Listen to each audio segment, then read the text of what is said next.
अस्सलाम वालेकुम।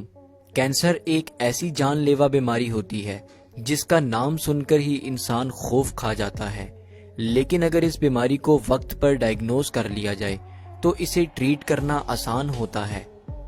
Cardiovascular disease के बाद दुनिया में अमवात की दूसरी बड़ी वजह कैंसर ही है। तो चले कैंसर डिजीज को डिटेल में समझते हैं। हमारी बॉडी के सेल्स में मौजूद डीएनए के अंदर सेल्स की सारी एक्टिविटीज को कंट्रोल करने की इंफॉर्मेशन प्रेजेंट होती है, जैसा कि सेल्स ने कब और कितना डिवाइड होना है, सेल ने कौन सा फंक्शन परफॉर्म करना है और सेल ने किस जगह पर रुके रहना है। इसके अलावा हर सेल का अपना लाइफ स्पैन भी होता है और वो लाइफ स्पैन गुजारने के बाद डीएनए की इंस्ट्रक्शंस पर सेल अपने आप को डिस्ट्रॉय कर लेता है।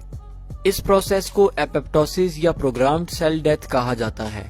ये प्रोसेस बॉडी को हेल्दी रखने के लिए बहुत जरूरी होता है, क्योंकि इस प्रोसेस के नतीजे में ओल्ड और नकारा सेल्स बॉडी से खत्म होते हैं और साथ में न्यू और हेल्दी सेल्स को ग्रोथ और फंक्शन करने का मौका मिलता है। कैंसर के केस में हमारी बॉडी के किसी हिस्से में मौजूद सेल्स के डीएनए में म्यूटेशन अगर हो जाती है, जिससे कि सेल अपना ग्रोथ पैटर्न भूल जाते हैं और एबनॉर्मली डिवाइड होने लगते हैं।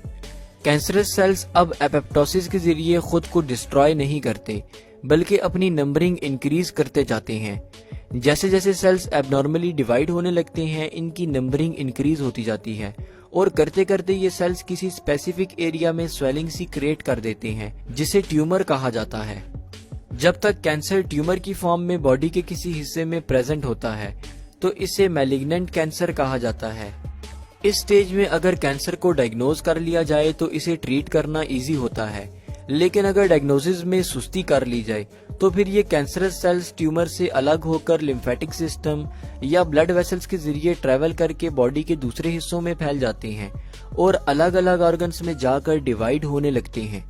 जब कैंसरस सेल्स ट्यूमर से टूटकर बॉडी के बाकी हिस्सों में ट्रेवल कर जाएं, तो इस कंडीशन को मेटास्टेसिस कहा जाता है। इस कैंसर को अब ट्रीट करना काफी मुश्किल हो जाता है। चलें अब देखते हैं कि कैंसर की बीमारी हमारी बॉडी को अफेक्ट कैसे करती है। जैसा कि हमने समझ लिया कि कैंसर की कंडीशन में बॉडी के किसी खास हिस्से के सेल्स एबनॉर्मली डिवाइड होने लगते हैं। अब जैसे जैसे ये सेल्स अपनी नंबरिंग इंक्रीज करते हैं, वैसे वैसे बॉडी में मौजूद हेल्दी सेल्स के लिए अपना नॉर्मल फंक्शन परफॉर्म करना मुश्किल हो जाता है। फॉर एग्जाम्पल, अगर किसी शख्स को लंग्स कैंसर हो जाता है तो इस पेशेंट को लंग्स से रिलेटेड सिम्टम्स अपीयर होने लगेंगे, क्योंकि उसके लंग्स अब अपना नॉर्मल फंक्शन ठीक से परफॉर्म नहीं कर पाएंगे।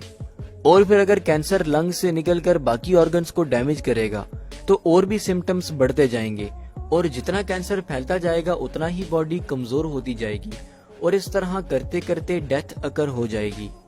कैंसर की बहुत सारी टाइप्स होने की वजह से कैंसर के कोई स्पेसिफिक सिम्टम्स तो नहीं होते, लेकिन कुछ सिम्टम्स हैं जो अगर नजर आए तो कैंसर डायग्नोसिस के लिए डॉक्टर के पास चले जाना चाहिए। जैसा कि अनएक्सप्लेन्ड वेट लॉस, बॉडी का थका थका सा रहना, जिस्म में दर्द होना, रात को पसीने के साथ बुखार आना या कुछ केसेस में मुंह, नाक या स्टूल में ब्लीडिंग आना वगैरह। कैंसर की डायग्नोसिस एंड ट्रीटमेंट के लिए बहुत सारे प्रोसीजर्स होते हैं, जिनमें से कुछ प्रोसीजर्स पर हमारी वीडियोस अवेलेबल